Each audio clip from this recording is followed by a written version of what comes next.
Thanks for staying with us. I'm Bill O'Reilly in the Weekdays with Bernie segment tonight. Two interesting media topics: American reaction to the British monarchy and how the national media is covering President Obama and the race issue.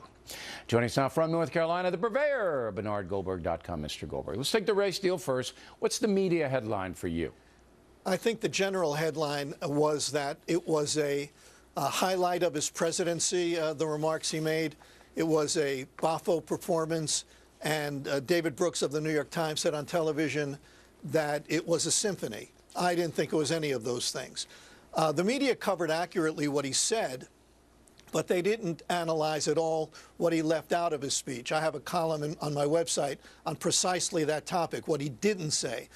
The president could have said, and I think should have said, that while racism in America is not yet dead and buried, in the year 2013, white racism is the least of the problems plaguing black America, the least of the problems. Babies having babies is a much bigger problem. Kids dropping out of high school at alarming rates, winding up in poverty and too often in prison is a much bigger problem. But if you listen to the African-American elites on TV yesterday and in the days following the verdict, you would think that the biggest problem facing young black men in America today is white guys with guns who are out to kill them. This would be laughable, Bill, if it wasn't so damn pathetic. But in my opinion, the reason this insanity continues is because there's no bulwark to stop it. All right? So the president gets out there and he makes some decent points, and I thought it was perfectly in context for him to do what he did. But as I said, he never gets to the root of the problem. None of them do. So the black grievance industry doesn't want to get to the root of the problem. Right. This is bad for business. And the white power structure is either afraid or apathetic, so they're not going to bother with it. So it just keeps going round and round and round and round. It's never going to get better.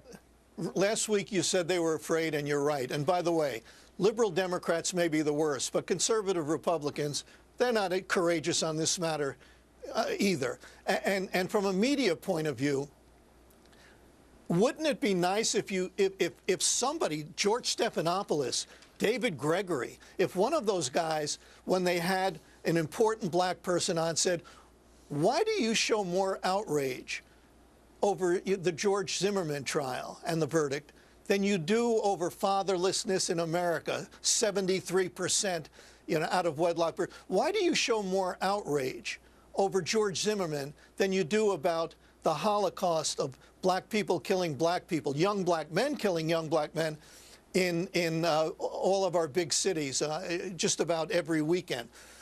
President Obama has been accused, Bill, of not being a leader. He's not even a leader on a subject of race where he could be a great leader. In 1961, Martin Luther King spoke at a church in St. Louis. I'm just going to read you one short sentence.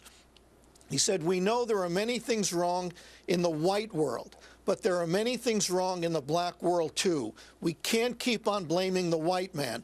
There are things we must do for ourselves." If President Obama had echoed those words, it would have been good for all of America and especially for young black men in America. He didn't do it. On the Royals front, you can't get a whiter story than that. I mean, I'm just amazed at the amount of people. You look at the cable news ratings, who you never watch news. I mean, they're not here every day. But then when baby Spike or whatever they're going to name him shows up, they can't get enough. I mean, and there's no news on the baby. He's born. But he didn't say anything yet. We don't know if he spit up. There's nothing. I've been thinking about this all day, so I have several points. First, make me care about this story. Make me care about this story. You can't do it. That's number one. Number two, you spend time at Harvard, so you're the real Prince of Canterbury. This kid is an imposter. That's number two. Number three, we have this fascination with celebrity. We're a People magazine culture. So we don't have a king and queen and prince. They do, so we latch on to that. But I think it's a bigger story for women than real men like you and me.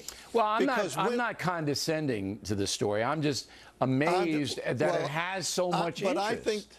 But I think a lot of women are interested in this because they have this fantasy that maybe I could, or maybe I could have in the past married a prince myself. Now, Well, my Harry, wife did. he's still available, My wife Harry. did. Don't step on the punchline, Joe. My wife did marry a prince. But, you know, that's an exception.